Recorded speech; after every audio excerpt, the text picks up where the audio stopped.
Hello. Tell us where you're from in the comments. Don't forget to like and subscribe. Enjoy listening. After my mother's funeral, I was left with her favorite but very old painting, while my sister inherited 3 houses. My husband tore the painting off the wall and threw it at my feet.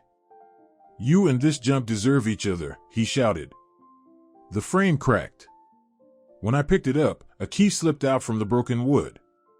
I had no idea what it was for, but the moment I looked at it closely, I froze.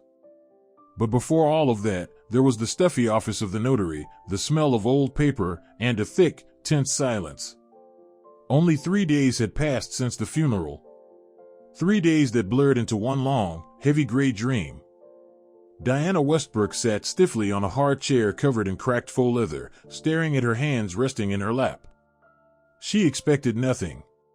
Their mother had lived modestly, almost ascetically, especially in recent years. What inheritance? This was just a formality. Her twin sister Shailene sat beside her straight-backed, perfectly styled, wearing expensive perfume that smelled sharp and trendy, completely out of place for mourning. Shailene impatiently tapped a manicured nail on the handle of her purse. Her gaze was fixed on the notary, an elderly man in glasses who was monotonously reading out their mother's will. Diana felt like an outsider at this little performance. Shailene was all business, all results. She even grieved efficiently, switching quickly from funeral arrangements to dividing up what little was left. Diana still couldn't believe their mother was gone. That no one would call her in the evenings anymore to ask if she was dressed warmly enough. A plot of land with a house in the Maplewood Heights neighborhood, the notary droned expressionlessly. A plot of land with a house in Cedar Valley. And another plot with buildings in Birchwood Estates. I leave all of the above to my eldest daughter, Shailene Westbrook.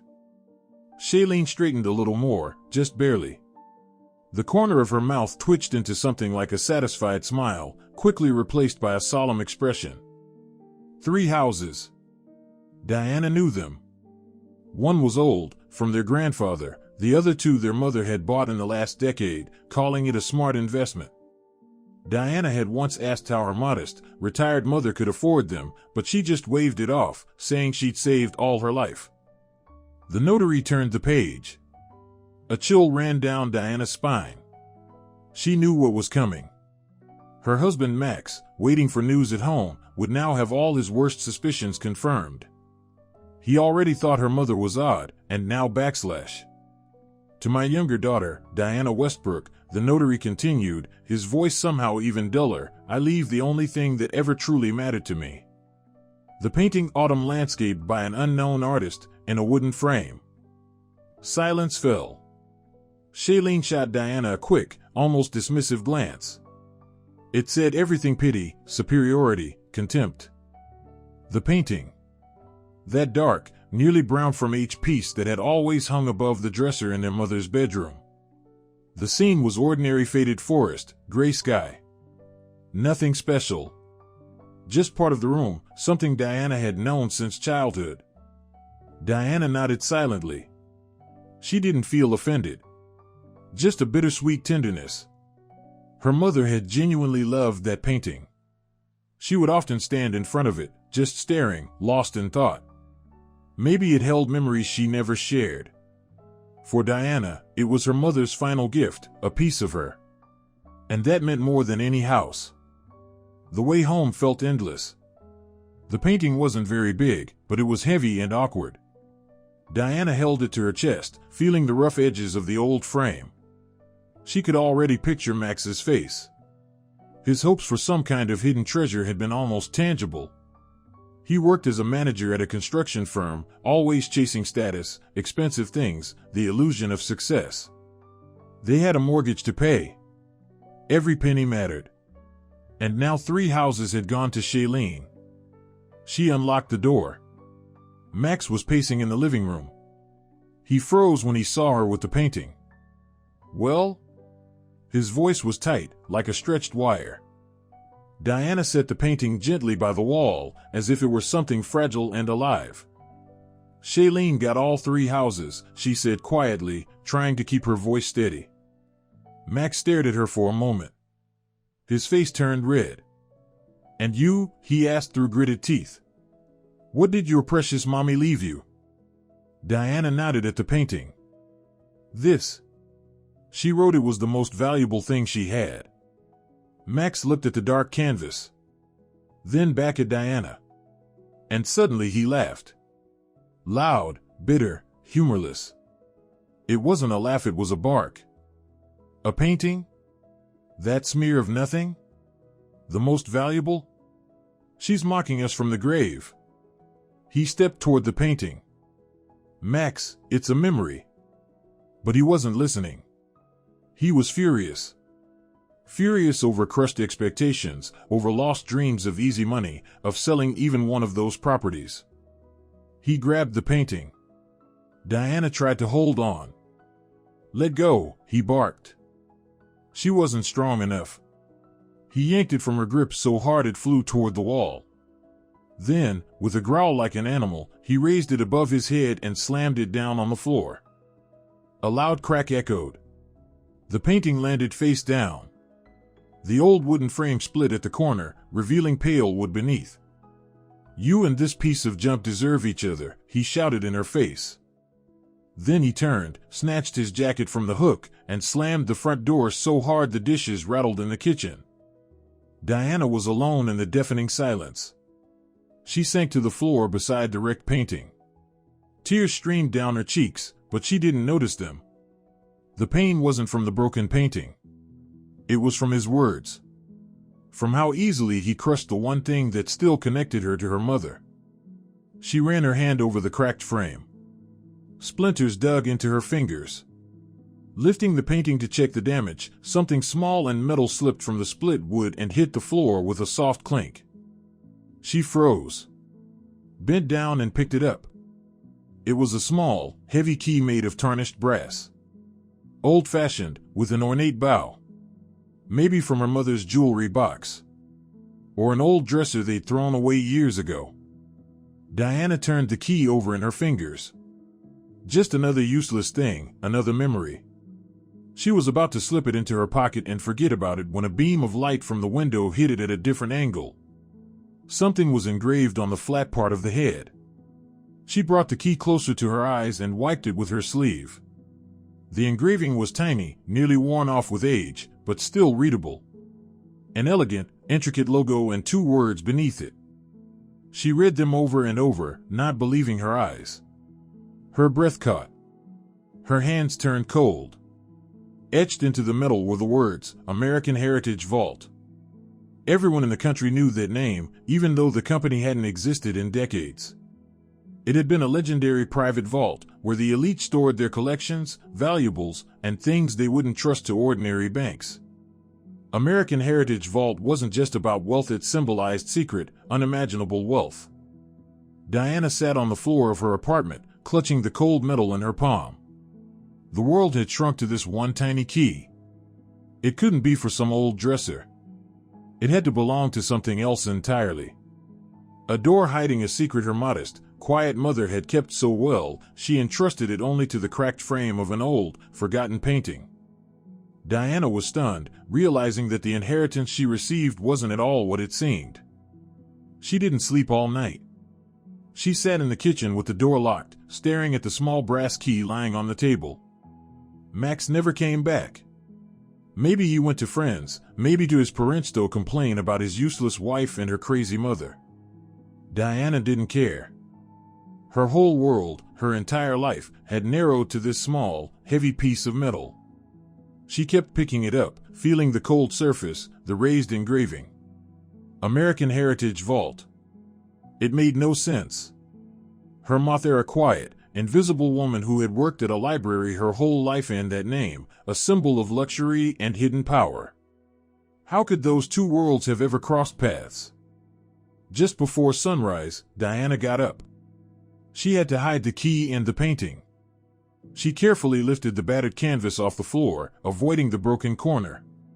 She wrapped it in an old blanket and shoved it under the bed, into the linen drawer.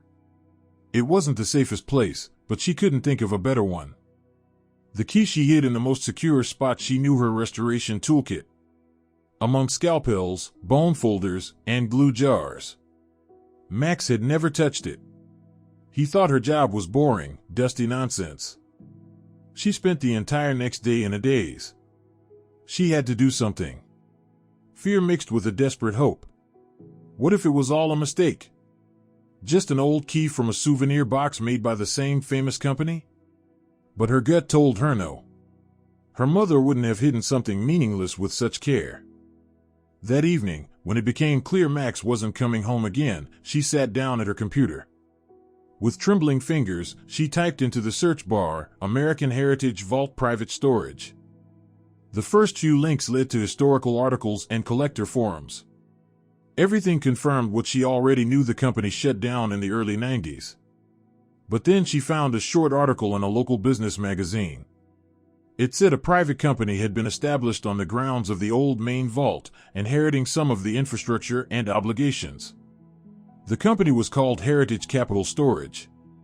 An address was listed: downtown. The next morning, Diana dressed in the most ordinary, low-key clothes. She had dark jeans, a gray sweater. She put the key in the inside pocket of her jacket. Her heart was pounding so hard, it felt like everyone around her could hear it. She rode a packed bus, watching the streets go by, feeling like the heroine of a spy novel. Only this wasn't fiction. This was her life. The building looked exactly how she'd imagined it. A massive gray granite facade, updated with tinted glass and a sleek steel sign. No flash. Just cold, solid reliability.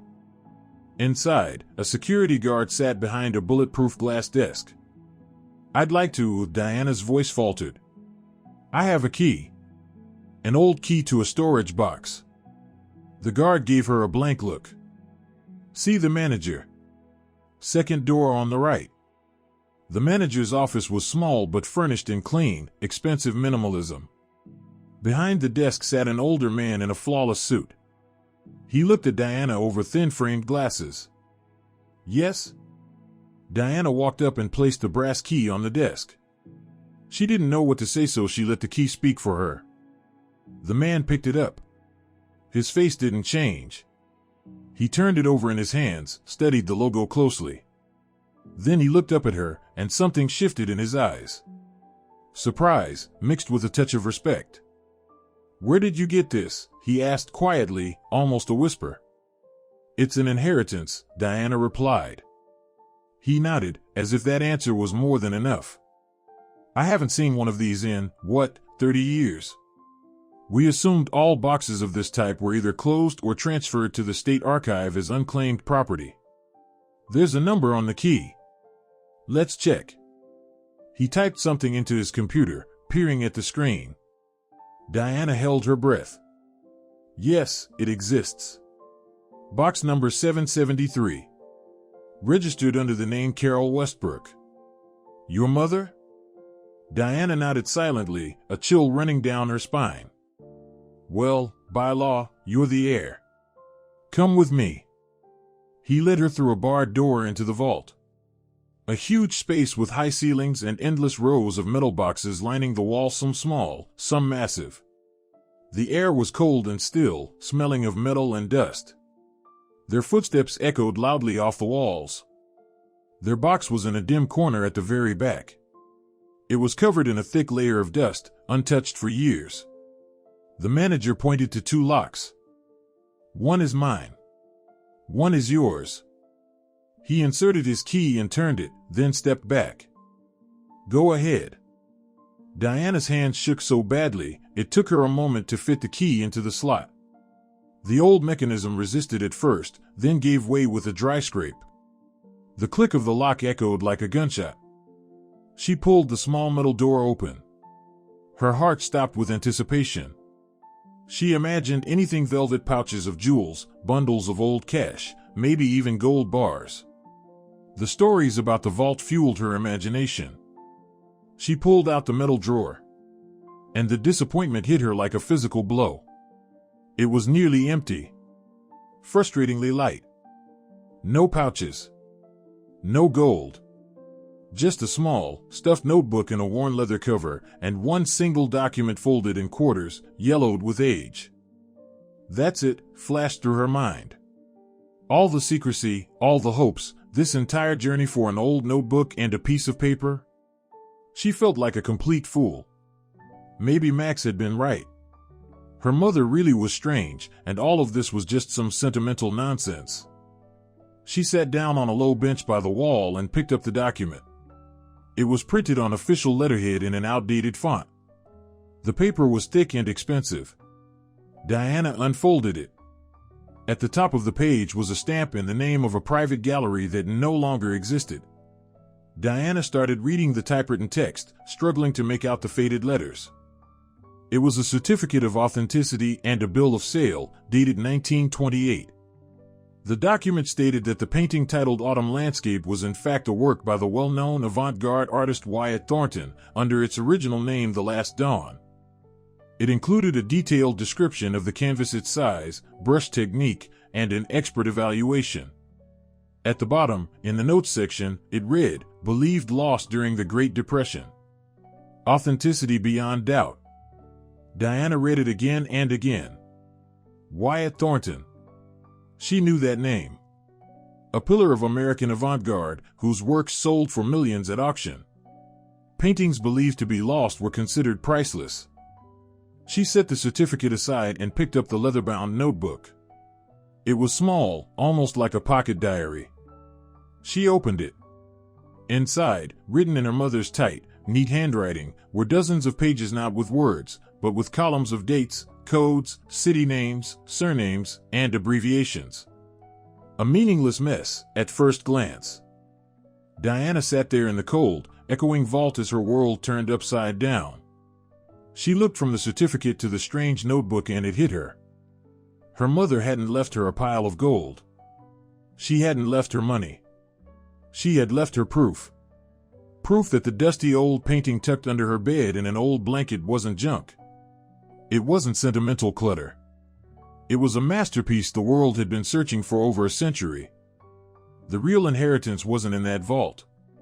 It had been hanging on her wall the whole time. Hiding in plain sight. As soon as Diana stepped out from the cold, echoing storage room into the sunlight, the world felt different. Unreal. People hurried past, cars honked, the city moved on with its everyday life, and no one knew that a quiet woman in a gray sweater was carrying a secret worth millions in her bag. She clutched the bag to her side like she was afraid the documents might vanish or that someone might read her thoughts and understand what she had. Back home, the first thing she did was pull the painting out from under the bed. She unwrapped it on the couch. Now, looking at the darkened canvas, she saw it completely differently. This wasn't just an autumn landscape. This was the last dawn. She examined the rough strokes, the muted colors, trying to spot the genius of Thornton behind them. But she saw nothing. Her mother must have hidden it well. She laid the certificate and the notebook next to the painting. Papers and canvas. This was her new reality and her massive, terrifying problem. What now? Go to the police? A museum? Tell Max? That last thought sent a wave of cold dread through her. The man who shattered the frame over a few missed houses, what would he do if he knew the real value of this painting? He wouldn't just take it. He'd destroy it, sell it to the first buyer, do whatever it took to turn it into fast cash. No. She needed advice, but not from just anyone. She needed someone who understood, someone she could trust. And she knew exactly who that was. Edward Weyers. Her mother's old friend, a retired art historian. Sharp-tongued, but brilliant. Her mother had known him since university. He'd been the one who sparked her love for books and art. Diana found his number in her mother's old address book. Her hands shook as she dialed. Yes, came a dry, raspy voice on the line. Edward, hello. This is Diana Westbrook, Carol's daughter. There was a pause. Diana. Hello, dear. I'm so sorry for your loss. Your mother was an extraordinary woman. Thank you, Edward. I need to talk to you. It's something very strange. I need your help. It's about one of Mom's paintings. A painting? His voice sharpened with curiosity. The one that hung above her dresser. Diana was surprised he remembered. Yes, that one. I can't explain over the phone. Can we meet? They agreed to meet at Diana's restoration studio. It was her refugee, a small, semi-basement space that smelled of old paper, leather, and glue. It made her feel safe. Edward arrived right on time. Thin, upright, wearing a slightly old-fashioned but perfectly clean jacket. He looked around the studio with approval. Nice place. Feels real. Your mother would be proud. Now, let's see this mystery. Diana silently pulled the certificate and the notebook from her folder and laid them on the large work table. Edward put on his glasses and picked up the yellow document.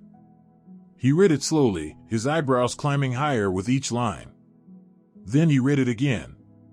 He set the certificate down, took the notebook, flipped through it with a frown.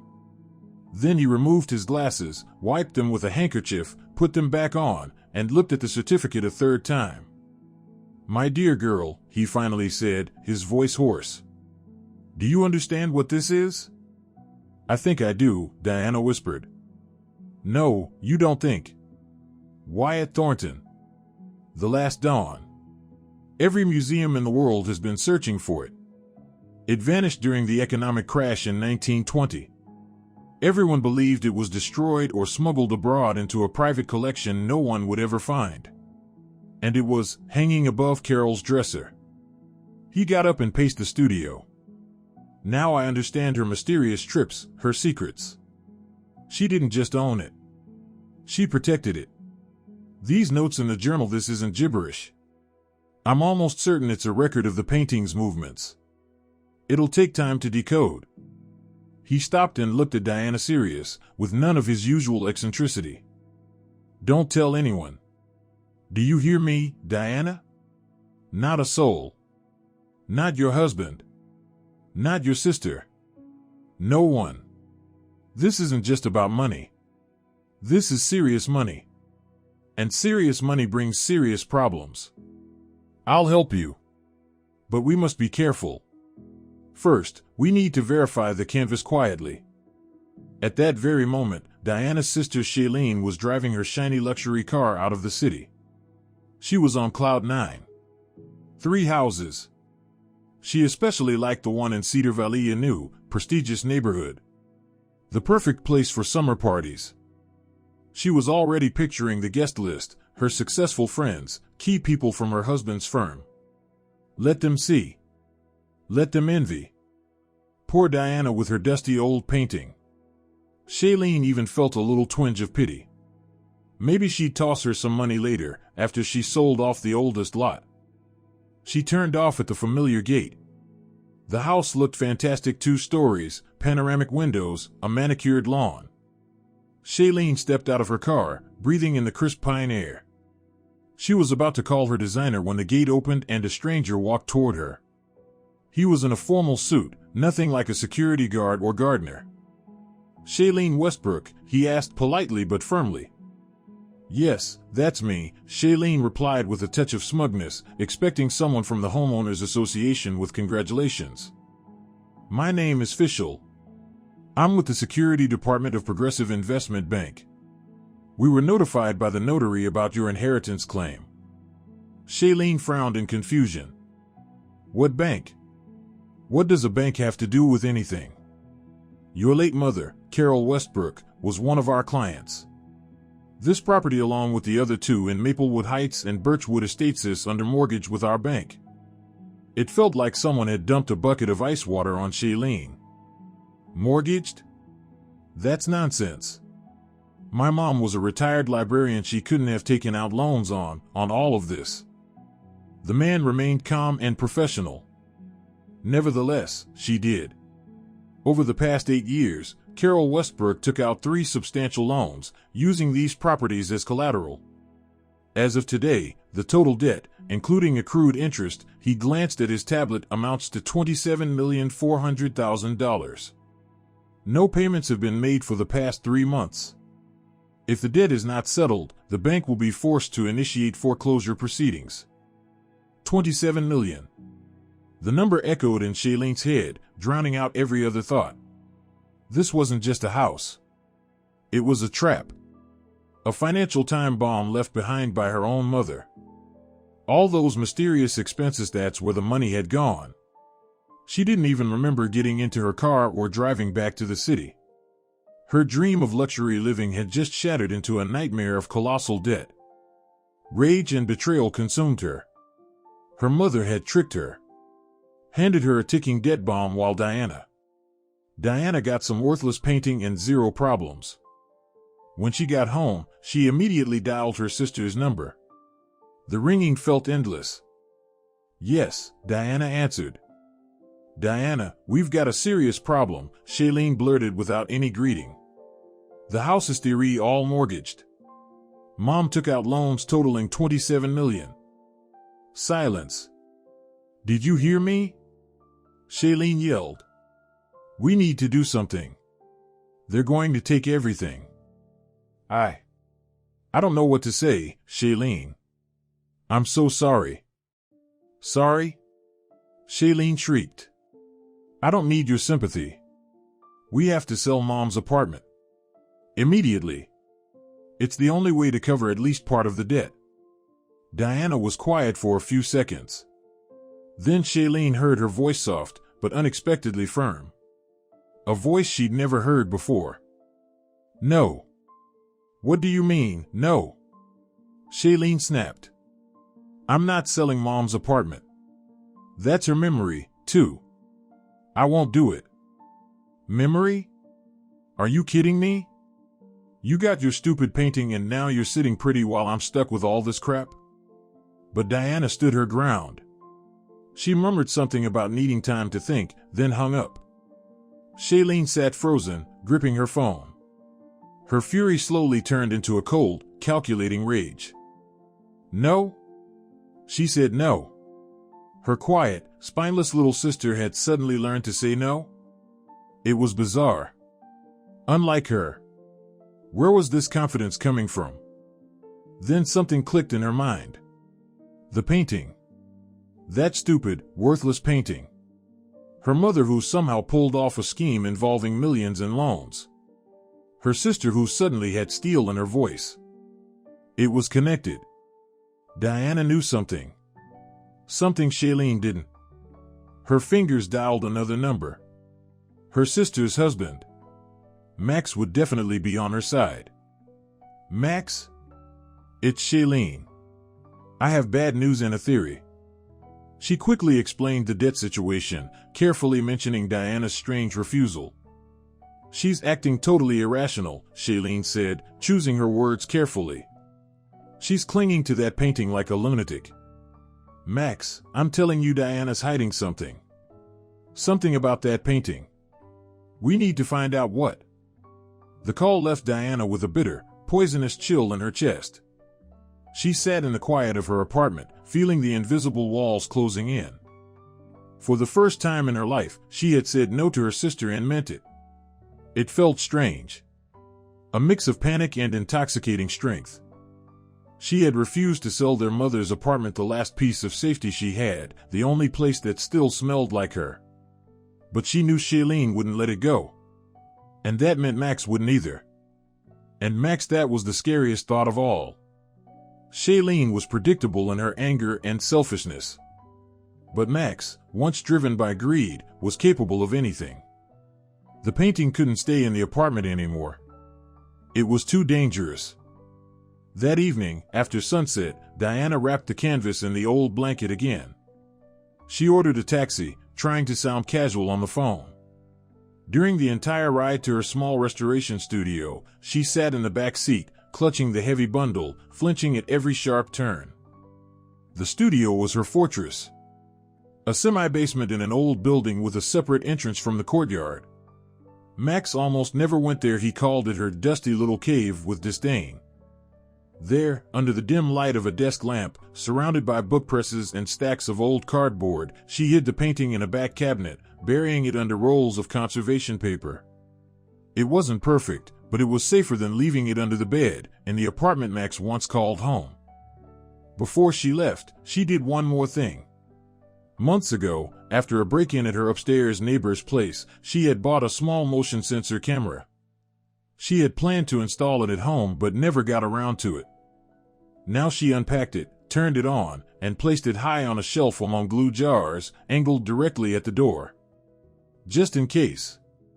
It felt paranoid, but it made her feel safer. 2 days passed in a tense, buzzing silence. Max didn't call. Didn't show up. Diana started to hope he had calmed down, that his fury had burned out. She tried to work, sorting through an old folio, but the letters blurred before her eyes. Her thoughts were in the cabinet, wrapped in a blanket. Then, on the third evening, the doorbell rang. Diana flinched. She wasn't expecting anyone. She looked through the peephole. Max was standing there, holding a massive bouquet of white roses. She slowly opened the door.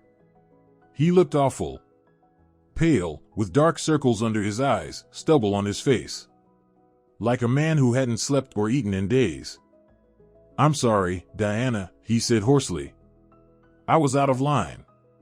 A total idiot." He held out the flowers. Diana took them without thinking. The roses were cold and smelled like synthetic freshness from the flower shop. "I acted like a complete jerk," he continued, avoiding her gaze, staring instead at the empty spot on the wall where the painting had once hung. "Stress at work, the funeral, it all hit me at once. I shouldn't have taken it out on you. Or on your mom's memory." He stepped into the apartment. Diana quietly closed the door behind him, her whole body tightening with a sense of dread. It was too perfect. Too rehearsed. Max never apologized. Not once in all their years together had he admitted he was wrong. He'd go silent, pretend nothing happened but never say sorry. She walked into the kitchen to put the flowers in a vase. He followed, sitting down at the table. "Shailene called," he said casually, staring at his hands. "Told me about the debt. What a mess." He looked up at her, and for a moment, there was such overwhelming sorrow in his eyes that Diana almost believed him. "I want to make things right," he said, his voice cracking. "I want to fix what I did. Especially the painting. That was unforgivable." He was saying all the right things. So right, they reeked of falsehood. "Where is it?" he asked. "I'd like to get it back." Diana froze, holding the vase. "Why?" "I found the best framing shop in the city," he said eagerly. "They work miracles. We'll get it a new, beautiful frame. Restore the canvas if it needs it. And I want to have it appraised. Officially. With a certificate. It's a piece of your mom's memory. We should treat it with the care it deserves. Like a family heirloom." And in that moment, when he said appraised, his mask cracked just for a split second. In his eyes, which gleamed just a little too brightly, Diana saw it. Not regret, but the cold, hungry glint of a predator. That same greed, the same calculation she'd always known in him now dressed up in a cheap performance. Shailene's call explained everything. This wasn't Max's idea. It was their plan. A team effort. Something clicked inside Diana. The fear didn't vanish, but now it was laced with a sharp, ringing fury.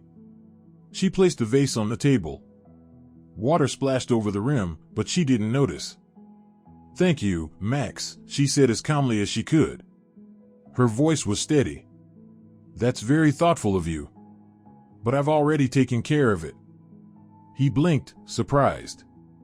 "What do you mean?" "I gave it to a restorer," she lied, looking him dead in the eye.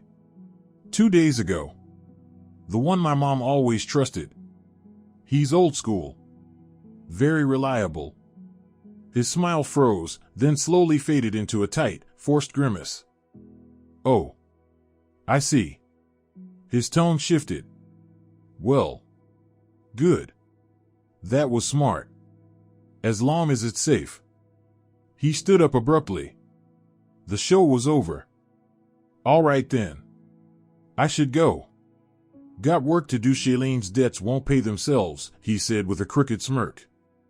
He left as suddenly as he'd arrived, leaving behind a bouquet of white roses and the sticky residue of lies. Diana knew he hadn't believed a word she said. That visit had been a test. A recon mission. The first move. Now he'd try something else. She dumped the roses down the garbage chute, then locked every bolt on the door and sat down to wait. The night dragged on endlessly. Diana lay on her bed, fully dressed, staring at the ceiling. Her phone was next to her on the pillow. She waited. Every second felt like an eternity. And then it came. Around 2 a.m., the phone vibrated softly. A notification from the camera app, Motion Detected Studio. Her heart plummeted, then began to pound. Her hands shook. She fumbled to unlock the screen and open the app. The grainy black and white image from the infrared camera appeared. It showed the door to her studio. A figure stood in front of it. Male. Diana would have recognized that silhouette anywhere. It was Max. He wasn't using a key. He had something metal in his hand, maybe a screwdriver, maybe a file. He was jamming it into the lock. Awkwardly, clumsily, scraping the metal. Then he slammed his shoulder against the door. It held. He cursed. Diana couldn't hear it, but she saw his face twist with rage. He looked around like a thief, scanning for witnesses. Then tried again, even harder. The lock held firm. In a fit of frustration, he kicked the door, spun around, and disappeared from view. The recording ended. Diana stared at the frozen image of the empty doorway, her breath caught in her throat. The repentant husband. The supportive partner. He hadn't just lied to her, Fassi tried to steal what he believed was rightfully his. The war had begun. And she was completely alone. After the video cut off, Diana sat staring at the black screen for a long time. The cold that started in her fingertips slowly spread through her entire body until she felt encased in ice. The rage she'd felt in that first moment was gone, replaced by a sharp, eerie calm. The calm of someone standing at the edge of a cliff, knowing there's no way back. She got out of bed. Mechanically, like a robot, she walked to the kitchen and poured herself a glass of water. Her hands didn't shake. She saved the video file. First to her phone. Then to a cloud drive. Then she emailed it to herself, subject line, evidence. This wasn't just a nightmare anymore. It was real. Documented. As undeniable as the certificate locked away in her studio. She didn't sleep until dawn. Just sat on the living room couch, staring into the darkness. The apartment she'd shared with Max for 7 years suddenly felt foreign. Every object, every photo on the wall felt like part of a massive, ugly lie. His promises, his rare moments of kindness, they had all been part of the act. A stage set by a predator, patiently waiting for his moment. And she, the fool, had believed him. Morning didn't bring relief. The silence in the apartment was deafening. Max didn't come back. He didn't call. Probably furious that his plan had failed. Diana knew this was just the beginning. One failed break-in wouldn't stop him. Or Shailene. Now, they would change tactics. The first warning sign came around noon. Her phone buzzed with a call from a distant relative she hadn't spoken to in years. Diana answered, confused. Hey, Diana. I just saw Shailene's post. Is everything okay? I'm really worried about you. What post? Anyway, stay strong. She hung up, a wave of nausea rising in her chest. She opened her social media page, one she rarely visited, maybe once a month. The feed was flooded. Dozens of reposts. And at the very top, the original source, Shailene's post. It was a video. Shailene sat on the couch in her perfectly styled living room. In the background, on the mantel, was a framed photo of their mother. Shailene had no makeup on, her hair was messily tied back on purpose, and her eyes were red and puffy. She stared straight into the camera, a single tear slowly rolling down her cheek. "This is really hard for me to talk about," she began, her voice trembling. "After Mom passed, our family has been going through a terrible tragedy. But even worse than that is how grief has broken my sister, my Diana. We used to be so close, but now I don't recognize her anymore." She paused to sob. It was masterfully acted. Even Diana, knowing the truth, felt a momentary sting of pity. She's become withdrawn, paranoid. She thinks everyone is out to get her. And yesterday she took the only thing we had left of our mom, her favorite painting. Our family heirloom. She hid it and won't tell anyone where it is. I'm not judging her, no. I know it's the grief, this mental fog. I'm just so afraid she'll do something irreversible. To herself or the painting. Diana, if you're seeing this, please, come back to us. We'll help you. We love you. The video ended. Beneath it, hundreds of comments. Shailene, you're so strong. Stay strong. Praying for your sister. And just below that, like a bullet to the heart, was a repost from Max. His caption was written in the tone of a loving, heartbroken husband. Friends, colleagues. I normally don't share personal matters, but right now my wife and our family need your support. Shailene is right. After my mother-in-law passed, Diana changed drastically. Her behavior has become unpredictable, sudden bursts of anger, followed by deep withdrawal. And now these fantasies, these obsessive ideas about some priceless painting. We're trying to reach her, to care for her, but she sees us as enemies. It's been incredibly hard. We just want to help.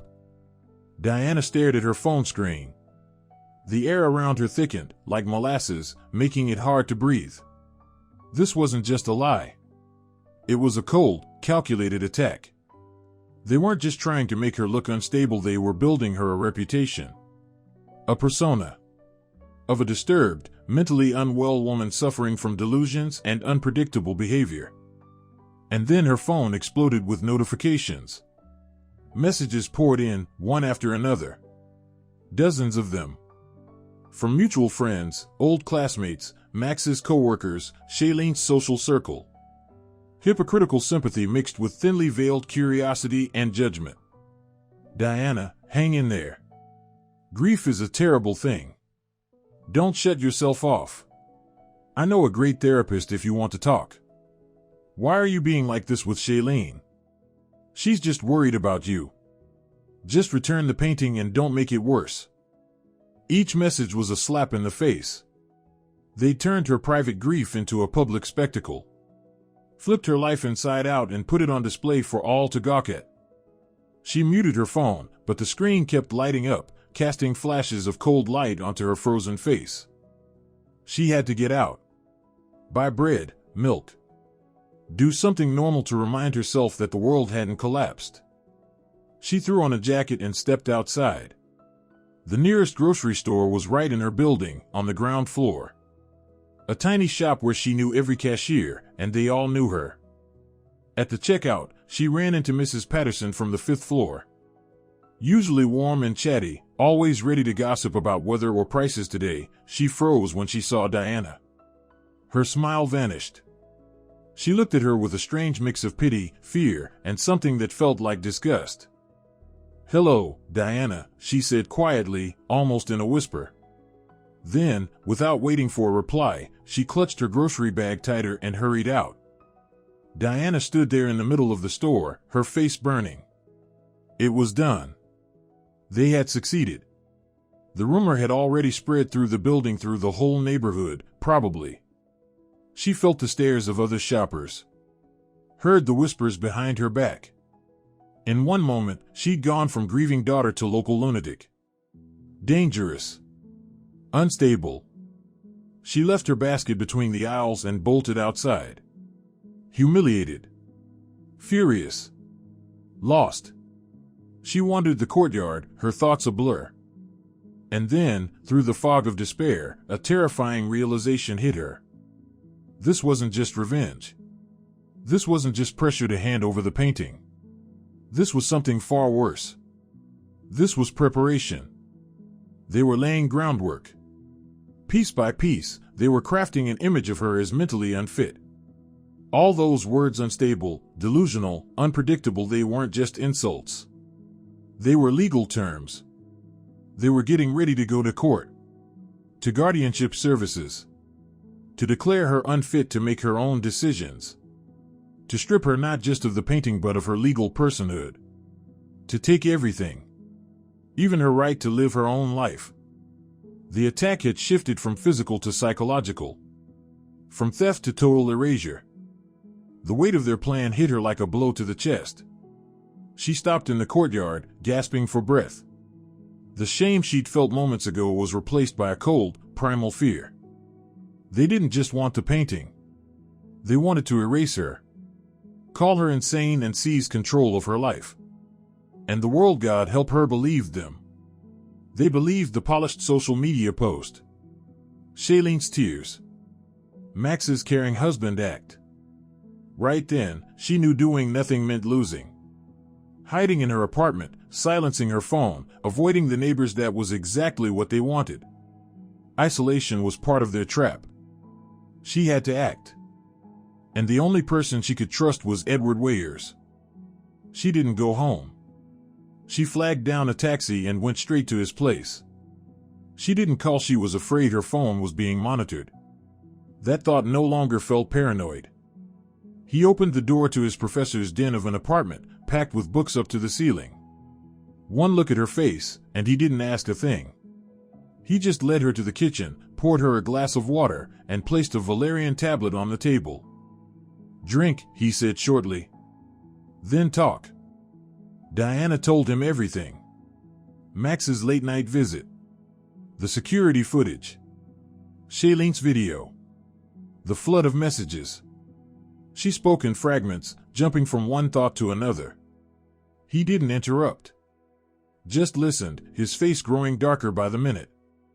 When she finished, he was silent for a long time, tapping his fingers on the old wooden table. "Bastards," he finally said. "Not just bastards, cold-blooded, calculated bastards. They're playing big. Your sister and your husband," he spat the word, "they're building a legal case to have you declared incompetent. That would make them your legal guardians, with full control over all your assets, including the painting." His words confirmed her worst fears. "What do I do, Edward?" "What we were already planning to do," he said firmly. "Just faster. We need solid, undeniable proof. That certificate from the vault isn't enough. We need a full professional evaluation. And we need to decipher that notebook. That's our trump card. Right now, they've built their narrative, their version of the truth. We need to give the world ours. The real one." He stood up. "Let's go to your studio. Right now. The painting has to be with me. It's not safe at your apartment or in your studio anymore. They won't dare storm my den." The ride to the studio felt like torture. Diana was sure someone was watching them, that judging eyes followed her from every window. She sat hunched in the passenger seat of Edward's old Honda, trying to disappear into the upholstery. The studio was quiet and smelled of dust. First thing Edward did was inspect the lock. "Amateur job," he muttered. "Lucky the lock is old school and tough. Even a crowbar wouldn't crack it easily." They pulled out the painting. Edward examined it for a long time under a powerful lamp, leaning in close to the canvas. "Yeah. Darkened, dirty. The varnish is cracked. But look at the canvas, look at the base. The quality. This isn't the work of a hobbyist. My mom used to paint," Diana said quietly. "But just for herself. Landscapes, still lives. Carol was a talented woman," Edward nodded. "But not this talented. This is something else." He took the painting to his place. His top-floor apartment in the old building wasn't just a home, it was part library, part lab. One room was set up like a workshop, a huge table, special lights, a microscope. "We'll keep it here for a few days," he said. "Let it adjust to the climate. Meanwhile, we work on the notebook." The next few days became a feverish blur. Diana hardly left Edward's apartment. She turned off her phone to avoid more posts and messages. She slept on an old couch in his study and spent every waking hour helping him decode her mother's notebook. Edward, armed with a magnifying glass and piles of reference books, tried to crack the codes while Diana typed and organized every line into the computer. It was grueling, painstaking work. Her mother's notes were chaotic dates, initials, strange document numbers, weather notes, the names of tiny forgotten towns in the mountains. But slowly, gradually, a pattern began to emerge from the mess. Edward guessed it wasn't just a record of the painting's movements. It was also a financial ledger. Expenses for renting vaults in different cities, payments to unnamed people marked only with initials, purchases of preservation materials. She wasn't just hiding it, Edward muttered, squinting at another page. She was caring for it. Fighting for it.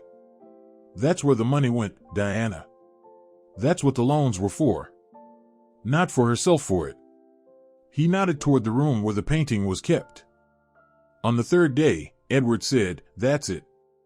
Time to look." He brought the painting into his makeshift lab and placed it on the easel. "Now we look beneath the surface." He turned off the overhead lights, and the room dimmed to twilight. Then he switched on a UV lamp. Diana gasped. Under the eerie violet glow, the dull autumn landscape transformed. It began to glow in patches. Some areas remained dark, while others lit up with a strange fluorescence. "There it is," Edward whispered. "Anomalies. Different pigments, different chemical makeup. This means there are layers. Multiple layers of paint. From different periods. What we're seeing now is the top layer. Relatively modern. And underneath is something else." He pointed to an unremarkable corner of the canvas, a small patch of earth at the base of a tree. "Here, the glow is weakest. That means the top layer is thinnest. Let's try here." He looked at Diana. "Your turn, my girl. You've got the steady hand and trained eye. We need your restoration scalpel. And the microscope." Her heart was pounding in her throat. This was the most important moment of her professional life. She sat down at the microscope and adjusted the light. Edward stood behind her, holding his breath. Under magnification, the surface looked like cracked, dried earth. She chose the thinnest scalpel. Her fingers, used to handling fragile paper and parchment, moved with calm precision. She selected a tiny crack in the paint barely visible. Then, slowly, millimeter by millimeter, she began to remove the top layer. It was meticulous, almost surgical work. A small speck of dark brown paint flaked off, turning to dust. Diana gently blew it away and froze. Beneath it wasn't bare canvas, as she expected. Beneath it was paint. Different paint. Bright, rich, and vibrant. A tiny, pin-sized dot of pure, piercing blue. "Edward," she whispered, eyes still locked on the microscope. He leaned in to look. Stayed silent for a long time. "I knew it," he finally said, his voice filled with both awe and horror. "Good God, Carol, what a woman." Diana sat back from the microscope, struggling to process what she'd just uncovered. This changed everything. Absolutely everything. Her mother hadn't just bought a painting and hidden it. She wasn't a passive owner. She was an active part of the cover-up. Her mother, the quiet librarian, amateur artist, had taken an invaluable Thornton masterpiece and painted over it. With her own hands, she had recreated a rough, simple imitation, something close in composition, to disguise it, bury it, erase it beneath a layer of cheap pigment. She hadn't just kept a secret. She had made the secret. And that made this discovery deeper than any hidden treasure. The realization hit Diana so hard she felt the room sway around her. She stared at the tiny speck of blue through the microscope, and that one fleck of color expanded, filling her whole consciousness. Her mother.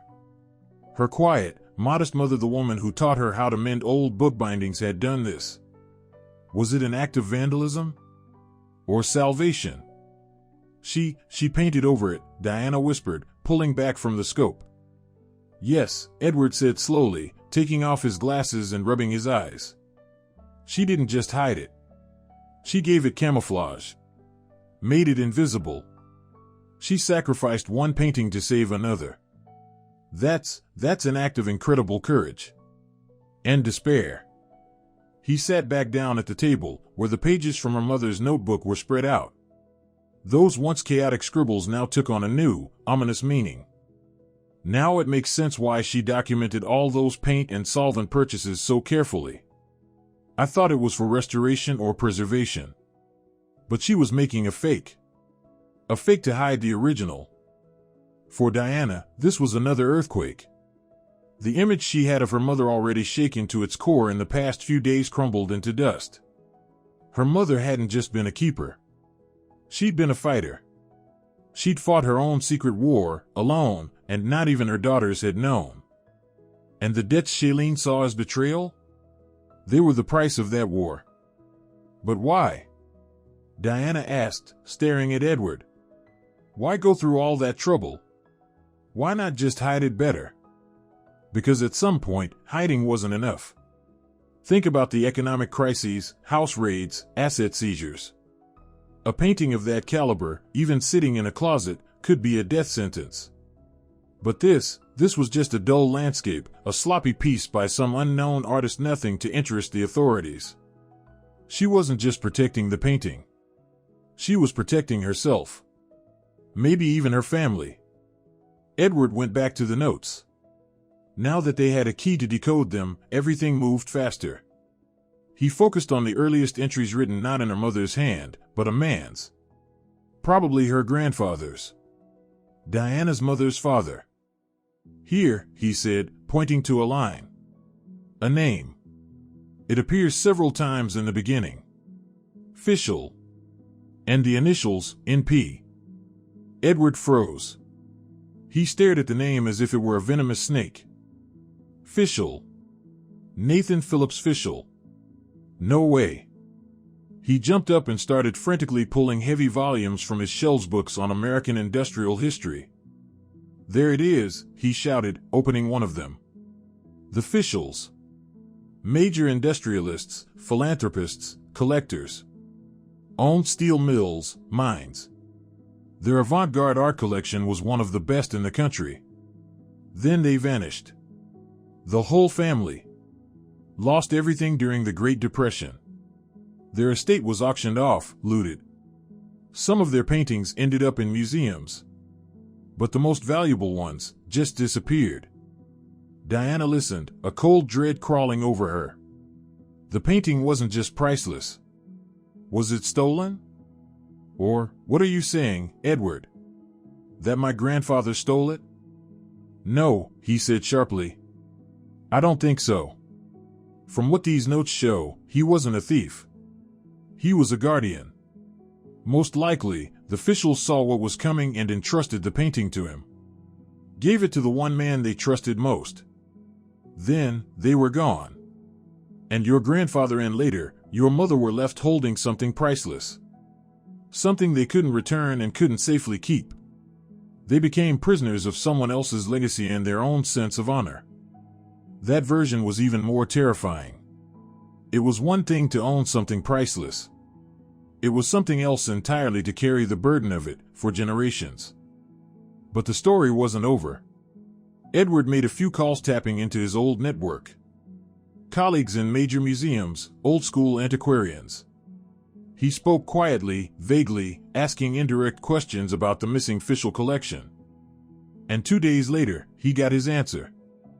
We've got trouble, Diana, he said after hanging up. His face had gone gray. The family didn't vanish entirely. A side branch emigrated in the 1920s. They came back to the U.S. in the 1990s. And not just came back, they reclaimed some of their assets. They set up a massive foundation. And all these years, they've been searching. They've spent a fortune trying to recover their collection. They've got the best lawyers, the best private investigators. He walked over and put a hand on her shoulder. They're powerful people. And relentless. The press wrote about how they sued European museums for years over a single watercolor. And won. They won't stop until they get what's theirs. Diana felt the floor vanish beneath her. The trap had closed. On one side, Max and Shailene, ready to lock her in a psych ward. On the other, descendants of a dynasty with enough power to crush her like an insect if they found out the truth. The painting had stopped being a gift. It was a curse now. A ticking bomb, sitting quietly in Edward's room. "I need to go home," she whispered. She suddenly craved her apartment, cold and hostile as it was. She needed space to think. Alone. Edward didn't try to stop her. "The painting and the documents stay here. Non-negotiable. Go. But be careful. And remember to tell anyone." Home was silent. Too silent. Diana walked through the rooms. Dust coated the furniture in a fine layer. Max hadn't returned. She sat on the couch. What now? Call the official family? Show up and confess? "Hi, I've got your multimillion-dollar painting. My family's been hiding it for 100 years. They wouldn't thank her. They'd charge her with possessing stolen property. And Max and Shailene would happily testify she was a delusional thief. It was over. She sat there for what felt like an hour, unmoving. Her mind was blank, no fear, no despair. Just a heavy, gray exhaustion. And then the silence shattered. A loud, insistent knock at the door. Diana jolted like she'd been electrocuted. Who could it be? Max? Shailene? She got up slowly, legs weak, and approached the door. She peered through the peephole. A man stood outside. Tall, wearing a perfectly tailored dark suit that probably cost more than her car. His face was calm, unreadable. His eyes were cold and focused. He didn't look like a thug. Or a cop. He looked like a surgeon about to perform a complicated operation, precise, confident, merciless. Her heart pounded in panic. She leaned her forehead against the cold door, praying he would go away. But he didn't. He just stood there, waiting. He knew she was home. Finally, summoning what was left of her courage, she turned the lock and cracked the door open. The man didn't smile. He looked her straight in the eye. "Diana Westbrook?" His voice was as calm and cold as his stare. She nodded silently. He didn't introduce himself. He just stated a fact, with complete certainty. "You have our painting." Those 3 words hit like a verdict. He wasn't a skink, he was stating. He knew. All the fears Diana had been trying to suppress over the past days took shape in this man standing on her doorstep. "My clients," he continued in that same calm, emotionless tone, "the official family, are willing to be generous. They're prepared to offer you a reward for finding and safeguarding the painting. A significant amount." He paused, letting his words sink in. Then his voice turned harder, sharper, steel wrapped in silk. "Or we can go the other way. We file a police report. Get a search warrant for your apartment and the studio of your late friend, Mr. Wayers. We open a criminal case against you for knowingly possessing stolen property. Your choice." Diana stood frozen in the doorway, gripping the handle until her knuckles turned white. His words, cold and precise like a surgeon's scalpel, cut right through her. A criminal case. A search. Mr. Wayers. They knew everything. Not just suspected, they knew. Her silence, her efforts to hide it had all been pointless. They had been watching her. Maybe since the day she walked out of the vault. Maybe Edward had been under surveillance too. "Who are you?" It was the only thing she managed to whisper. "My name is Reginald Fishel. I represent the family's interests," he replied, and the subtle nod of his head made it clear was one of them. "You have 24 hours to decide. After that, my offer expires, and we proceed with the second option. I'll leave you my card. Don't lose it." He handed her a thick, elegant business card. Diana took it automatically. Her fingers brushed his, they were ice cold. He didn't wait for a response. He simply turned and walked away, his footsteps echoing down the stairwell. The elevator doors closed, and silence fell again. Diana stayed where she was, staring at the empty hallway. In her hand, she clutched the card. Embossed in gold, Reginald Fishel. Heritage Law Firm. And a phone number. She slammed the door shut and slid down to the floor. 24 hours. That's all she had to decide: become a wealthy accomplice or a broke criminal. A choice that wasn't really a choice. She was trapped. Her first instinct was to call Edward. But she stopped herself. The phones were probably tapped. Reginald didn't strike her as the kind of man who made idle threats. She couldn't risk putting Edward in danger. She needed to think. But her thoughts were a mess. The painting. The Fishels. Max Shailene. The debts. The criminal charges. It all tangled into a tight, suffocating knot. She was alone against all of them. Against her husband and sister, who wanted her labeled insane. And against a powerful family that wanted to make her a thief. At that same moment, in an upscale restaurant downtown, Shailene and Max sat at a table, waiting nervously. Shailene was fidgeting with her napkin. Max was trying to look relaxed, but his fingers tapped constantly on the table. "Are you sure this will work?" he asked in a low voice. "How did you even find out about them?" "My husband has friends in legal circles," Shailene replied with a smug smile. "I asked him to look into major art recovery cases. The Fishel name popped up right away. I connected the dots. That painting isn't just some lucky find. And when I mentioned the name Thornton, it all clicked. Then I found their lawyer." Learning that a powerful family was actively searching for the painting Diana had uncovered changed everything for Shailene. At first, she'd been furious Diana had lied about the debts and ended up with a real treasure. But the fury quickly turned into cold calculation. This was her chance. Not just to get out of debt, but to cash in big. She'd called Max. "Listen closely," she told him. "The game's changed. This isn't about taking the painting from her. This is about helping return it to its rightful owners for a very generous reward." At first, Max didn't get it. But Shailene laid it all out. Their smear campaign against Diana had been the perfect setup. They'd already painted her as unstable and greedy. Now, all they had to do was frame that story the right way for the painting's true owners. And so they waited for their meeting with Reginald Fishel. He arrived exactly on time. Just as polished and intimidating as he had been on Diana's doorstep. He sat down, declined the menu, and looked at them expectantly. "We have 10 minutes, he said. "Go." Shailene took the lead.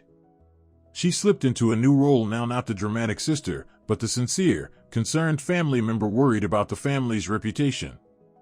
"Mr. Fishel," she began, her voice trembling just enough, "we know what you're looking for. And we know it's with my sister, Diana. My husband Max and I," she gestured to Max, "we're horrified by what's happening." She paused, giving Reginald a look of genuine distress. "Diana found the painting. And she knows who it belongs to. We figured it out by accident. We tried to talk sense into her, to convince her to return it to you. But after our mother died, she just hasn't been herself." Max jumped in. "She's obsessed with that painting. Keeps saying it's her legacy, that she won't give it up to anyone. We're afraid she'll try to sell it on the black market. She's already been looking for shady appraisers. She's completely lost touch with reality." They spoke in perfect sync, like seasoned performers. They laid out for Reginald the same story they'd spread online, but now with extra, useful details. They weren't greedy relatives. They were the rescuers. Protecting their family's honor and the artwork itself. Reginald listened in silence, his face unreadable. He didn't interrupt or ask questions. When they finished, he looked from Shailene to Max for a long moment. "And what do you want?" he asked at last. Shailene took a deep breath. "We want justice. We want the painting to go back to its rightful owners. And we're ready to help. We're willing to give sworn statements. Sign whatever's necessary. Testify in court that Diana knew about the painting's origin and deliberately tried to hide it for illegal sale. Our testimony coming from her closest relatives will leave her no defense." She leaned in, lowering her voice to a conspiratorial whisper. "With our help, you'll get the painting quickly and quietly. No media mess. No long, ugly court battle with a mentally unstable woman screaming she's being robbed. We'll make sure it's a clean win." Silence followed. Reginald tapped his fingers on the table. "And in return?" he asked. In return, Shailene gave him her most charming smile. "We believe we're entitled to a share of the reward you'd offer for recovering the painting. For our honesty. Our help. For saving you time and money. Let's say 30% of its estimated value." She'd said it. Bold, shameless. Max held his breath. Reginald looked at Shailene. There was no surprise in his eyes, no outrage, just the cold curiosity of a pragmatist sizing up a new tool. He didn't see them as people, but as assets. Useful, but dirty. He stayed silent so long that Max began to fidget in his seat. Finally, Reginald stood up. "Your proposal is interesting. I'll consider it." He turned to leave, but paused, as if remembering something. "You mentioned she was looking for appraisers. That she had plans to sell the painting. Do you have any proof? Recorded conversations? Messages? Anything that would back up your story in court?" Shailene and Max exchanged a glance. We'll try to find something," Shailene said quickly. "Do try," Reginald said flatly. "The more evidence you bring, the more likely we are to accept your offer." And with that, he left, disappearing into the crowd. Shailene and Max sat there for a few seconds, stunned. Then Max let out a nervous laugh. "He bought it. He totally bought it." "Of course he did," Shailene said smugly, taking a sip of champagne. "People like him don't care about the truth. They care about results. And we're giving him exactly that." She looked at Max, her eyes gleaming with a predatory light. "Now our job is to find the evidence. Or make it. You live with her. You have access to her phone, her computer. You need to find something. Record a conversation. Take a screenshot. Anything. Diana has to hand us the rope we'll use to hang her." After Reginald Fishel left, Diana stayed on the floor in her hallway for a long time. The business card in her hand felt as heavy as a brick. 24 hours. That deadline echoed in her mind like a funeral bell. She was trapped, and either way out led to disaster. Give up the painting, take the money, and spend the rest of her life branded an accomplice, knowing her mother and grandfather were seen as thieves. Or refuse, and get crushed by the Fishel family's legal machine, with Max and Shailene cheering from the sidelines. She got up. She had to get out of this apartment. The walls were closing in. Every corner reminded her of Max, of his betrayal. She felt exposed. Vulnerable. She needed her refuge, her studio. Even if Max had tried to break into it, it was still her space. Her tools. Her work. There, she was in control. She packed a few essentials, a change of clothes, her toothbrush, her laptop. Just as she was about to leave, her eyes fell on the corner of the room where the broken frame still lay. Max had never cleaned up the mess he made. Diana walked over and picked up two heavy, time-darkened pieces of oak. The very break from which the key had fallen. She didn't know why she took them. Just an irrational need to carry everything connected to this story. Every piece of evidence. She shoved the chunks of wood into a large tote bag and walked out of the apartment without looking back. She didn't know if she'd ever return. The studio was cold and damp, but it smelled like safety. She locked the door behind her with every bolt and latch. Then she turned on the old electric heater. It groaned to life, and warmth slowly filled the room. She unpacked the bag, laid the pieces of the frame on her work table, and only now, under the bright light of her desk lamp, could she really study them. The wood was old, dense, with a deep patina. The break was fresh, pale, revealing the raw structure inside. Max's rage had exposed something hidden for decades. Diana ran her finger along the inner side of the frame. Suddenly, she felt something uneven. It wasn't just a grain, it was a groove. A long, narrow groove, cut into the frame. It ran the entire length, perfectly straight, not natural, but made by hand. A secret compartment. Her heart began to pound. The key had fallen from here. But maybe there was more. She grabbed her finest restoration tweezers and gently slid them along the groove. They hit something soft. Carefully, she tugged it out. A tiny, dark clump emerged, old beeswax, hardened, nearly black with age. It had sealed the hidden compartment. Her hand shook. She took a scalpel and delicately chipped away the wax plug, being careful not to damage the wood. Behind it was a hollow space. She inserted the tweezers again and felt something thin, rolled up. It was a small, tightly wound bundle of waxed cloth, like oilskin. The kind once used to wrap documents and protect them from moisture. It was the size of her pinky. She laid it on the table and stared at it for several minutes. What now? Another key? An address? Some new twist? Slowly, she unwrapped the cloth. It was old and brittle, crumbling in her fingers.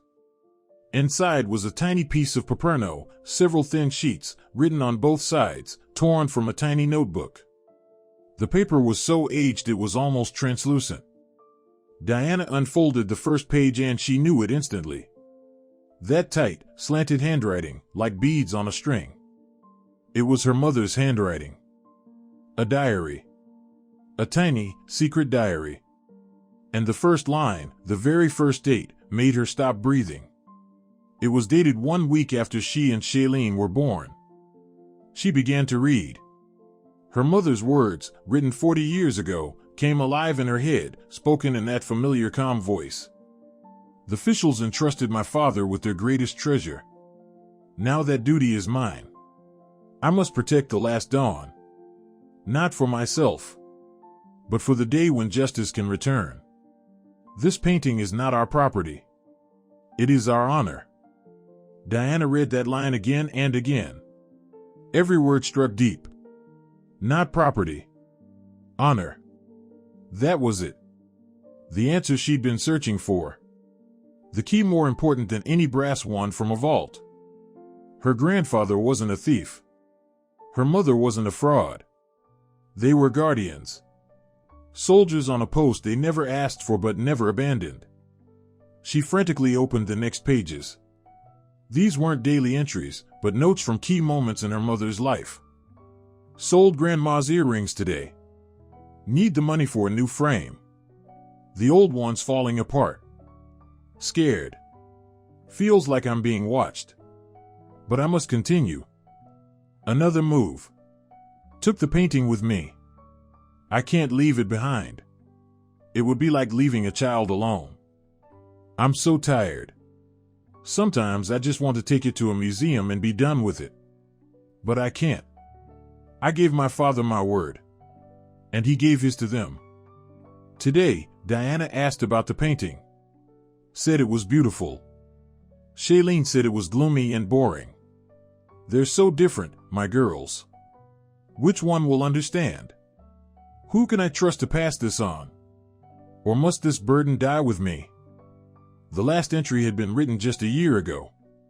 The handwriting had lost its firmness, the letters trembled. Took out one last loan. The bankers look at me like I'm a crazy old woman. Let them. I need the money for a secure vault. I can feel my time running out. I rewrote the will. The house, Shailene. She loves money, let her have it, even with the debts. Maybe it'll teach her something. But the painting, Diana. Only her. She's the only one who might understand. Not its price, but its meaning. I hid this diary in the frame. If she's worthy, she'll find it. If not, then I was wrong. Then our honor dies with me. Diana sat at the table in her cold studio, tears streaming down her cheeks. But they weren't tears of grief or fear. These were tears of understanding. Of clarity. She cried out of pride for her mother. For the quiet, invisible battle she'd fought all her life. It all made sense now. Her mother hadn't left her a painting. She'd left her a choice. And that choice wasn't between prison and money, it was between disgrace and honor. And now, the choice was hers. The full weight of a century-old secret, the sacrifices of her family, all rested on her shoulders. She didn't have the right to be weak anymore. Her tears dried, leaving salty tracks on her skin. She sat in silence, and there was no more fear, no more confusion. Her mother's diary had changed everything. It was like a compass, suddenly pointing to the only right direction. All this time, she'd been a victim of circumstance, betrayal, power. She had been reacting, hiding, defending. Not anymore. Now, she would act. She stood and walked to the window. Dawn was breaking, a cold, gray city dawn. She stared at it, and for the first time in days, a plan was forming in her mind. Clear. Focused. It was risky, bold, but it was all she had. She couldn't keep hiding. She had to step into the light and finish what her mother had started. First, she called Edward. Not from her own phone, but from an old flip phone she kept in the studio for emergencies. Edward, it's me. I found it. I found what explains everything. She quickly told him about the diary. He listened silently, and she could hear his heavy breathing on the other end. Honor, he said when she finished. That's what it is. Your mother, what an incredible woman she was. I need your help, Diana said. I'm going to meet with Fischel.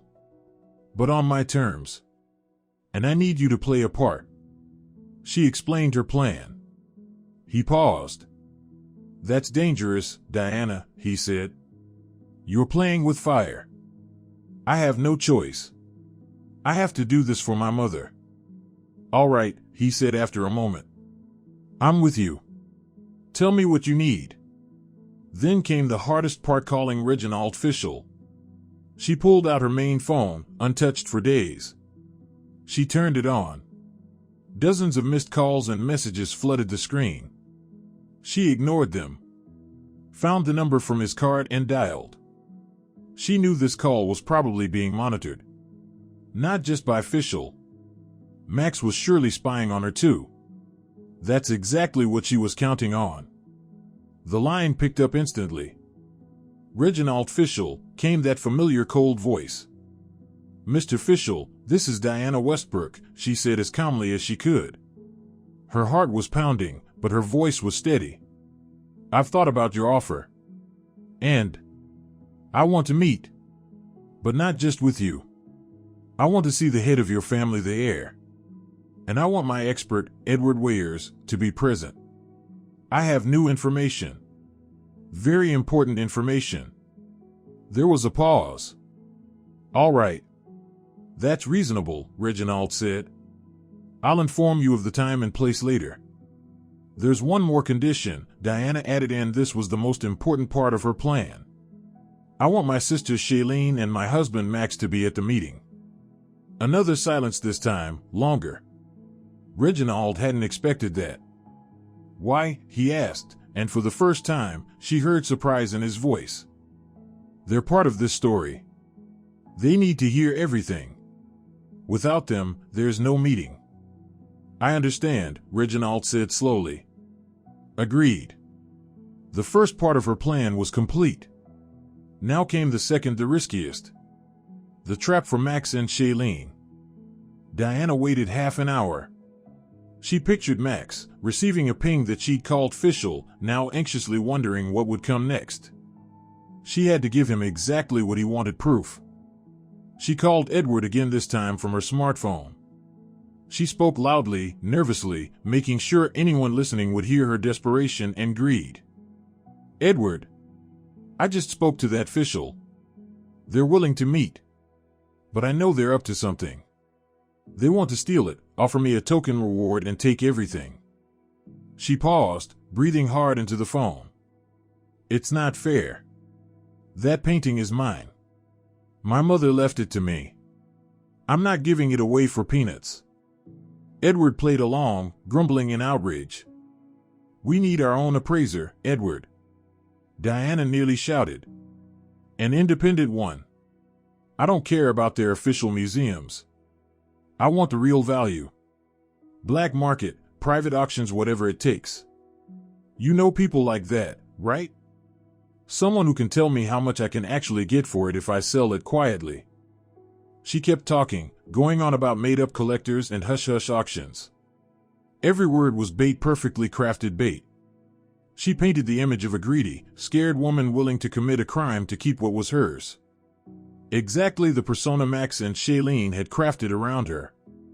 All right, I get it," she said finally. "Let's meet tomorrow at your place and talk it all through. I need to know the real price before I meet with official." She hung up and stood still, listening to the silence. It was done. The trap was set. Now she just had to wait for the mice to walk into it. In his small apartment, Max sat in front of his laptop. On the screen was the remote access program hooked to Diana's phone. He could see all her calls, read all her texts. He'd heard both conversations. The first one with official put him on edge. Why did she want him and Shailene at the meeting? What was she planning? But the second call, with Weyers, erased all doubt. It filled him with euphoria. She was caught. The stupid, naive fool. She had handed him exactly the proof Reginald needed in a silver platter. The black market. A private appraiser. She was planning to sell the painting illegally. Max instantly saved the audio recording of the call and dialed Shailene. "We've got it," he shouted, barely able to contain his excitement. "She just called that old man of hers. Talked about the black market, about selling it under the table. I have the recording." "Perfect." Shailene breathed. "Send it to their lawyer right now." "Immediately." "Already on it." Max attached the file to an email and hit send. Reginald Fishel's address was already saved. He leaned back in his chair, feeling like a genius, like a winner. Everything was going according to plan, better even. Diana was digging her own grave. She'd walk into that meeting with Fischel not knowing they were already armed with proof of her so-called crimes. They'd be waiting, ready to expose her. And he and Shailene would be sitting in the front row, watching her crumble. Then they'd get their payday, 30% of millions. That thought was sweeter than anything he'd ever tasted. He called Shailene again. "He answered," Max said. "Just got the reply. One word, accepted." Shailene laughed, triumphant. "We did it, Max," she said. "We won." That idiot walked right into the cage and slammed the door shut herself. 2 days later, a message arrived from Reginald Fischel. Short and professional. An address, date, and time. The meeting would take place at a private gallery downtown, not an office, not a home. Neutral ground. Smart move. Diana responded with one word, confirmed. Those 2 days felt like a fever dream. She barely slept. She and Edward prepared for battle. He packed the painting in a specialized art transport case. Diana placed her mother's diary into a hard folder. She'd read it dozens of times by now, almost memorized it. Every word gave her strength. Edward, seeing how tense she was, kept calm and focused. "Just remember, Diana," he told her, "don't let them rattle you. They'll try. Especially your lovely relatives. Don't give them the satisfaction. Stick to the plan. You're in control here, not them." On the appointed day, They arrived at the gallery 15 minutes early. Diana was dressed simply but sharply in a dark dress, her hair pulled into a sleek bun. No trace of the frightened woman they tried to make her out to be. She was calm. Not the calm of confidence, but of someone who had nothing left to lose. Edward carried the heavy case with the painting. Diana held only the folder with the diary and a small purse with a recording device inside, already rolling. They were met by one of Reginald's assistants and led into a private meeting room. It was large, bright, with white walls and a long dark wooden table in the center. 2 men were already seated. One of them she recognized immediately, Reginald Fishel. Beside him sat an older man, silver-haired, with a strong, aristocratic face. He wore a fine cashmere sweater and radiated a kind of authority and self-assurance that couldn't be bought. No doubt this was the heir, the head of the Fishel family. They both stood when Diana and Edward entered. "Diana, Edward," Reginald said with a nod. "Let me introduce you to Andrew Phillips, head of the Fishel Family Trust." The older man looked at Diana with a sharp, assessing gaze. He didn't extend his hand. "Please, sit," he said. His voice was deep and steady. Edward carefully set the case by the wall. They took their seats across from the 2 men. Diana placed the folder with the diary in front of her. "So," Reginald began, "we're listening. You said you had new information." Diana took a deep breath. The moment had come. "Yes. But before I begin, I'd like you to look at something first." She opened the folder and pulled out the thin, yellowed pages of her mother's diary. She slid them across the table to Andrew Phillips.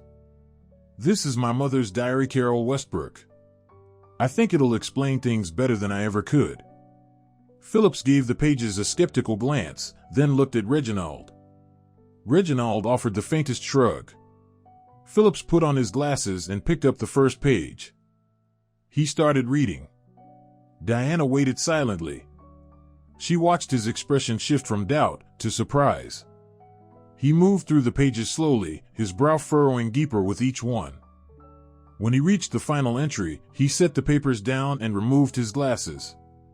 He stared at the table for a long moment.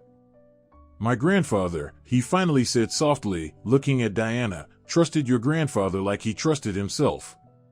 He used to call him the last honest man in America." At that exact moment, the door burst open without knocking. Shailene and Max stood in the doorway like actors stepping on stage. Shailene wore a victorious smile. Max looked at Diana with thinly veiled contempt. Their timing had been rehearsed. "Don't listen to her lies," Shailene shouted, pointing at Diana. Her voice rang with righteous fury. "She's making it all up.